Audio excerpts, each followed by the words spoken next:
ফুলকপির বড়া বানাবো বলে এখানে আমি আলাদা করে একটা মশলা ভিজিয়ে রেখেছি আগে থেকে। তো ফুলকপিটা এই যে সেদ্ধ বসিয়েছি, এখনো হয়নি।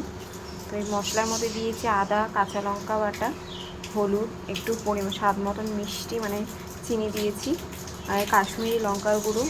আর আমার কাছে চালের গুঁড়ো ছিল না বলে আমি এক্সট্রা এই দুটো জিনিস অ্যাড করেছি। একটা হচ্ছে কর্নফ্লাওয়ার দিয়েছি আর একটু সামান্য সুজি দিয়েছি যাতে একটু খেতে ভালো স্বাদটা হয়। তো এখনও অনেক কিছু বাকি আছে, একটু জোয়ান দেবো আর একটু বেসন দেবো আর হালকা একটু ময়দা দেবো, দিয়ে ফুলকপিটাকে ভালো করে মাখাবো। সেটা তোমাদেরকে পরে আবার দেখাচ্ছি। ফুলকপির বড়াটা ভাজবো বলে সব কিছু রেডি করে নিয়েছিলাম, তোমাদের আগে দেখালাম ভিডিওতে। সব মশলাগুলো করেছিলাম, এক্সট্রা অ্যাড করেছিলাম হচ্ছে বেসন, একটু কালো জিরে দিয়েছি আর একটু নুন মিষ্টিটা সামান্য একটু পরে দিয়েছিলাম, আর ওপর থেকে একটু ধনেপাতা দিয়েছিলাম। এই যে আমার বড়া ভাজছি।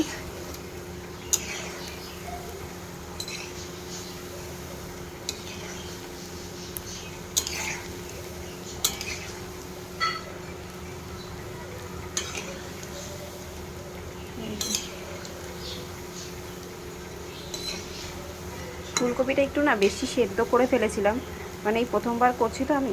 ফুলকপিটা একটু বেশি সেদ্ধ করে ফেলেছিলাম, যার জন্য আর কি মানে ভালোই হয়েছে, খারাপ হয়নি, মানে একটু নরম হয়ে গেছে আর কি, মানে মজে গেছে জিনিসটা। হয়ে এসছে, একটু পরেই নামাবো। ফুলকপির বড়া রেডি।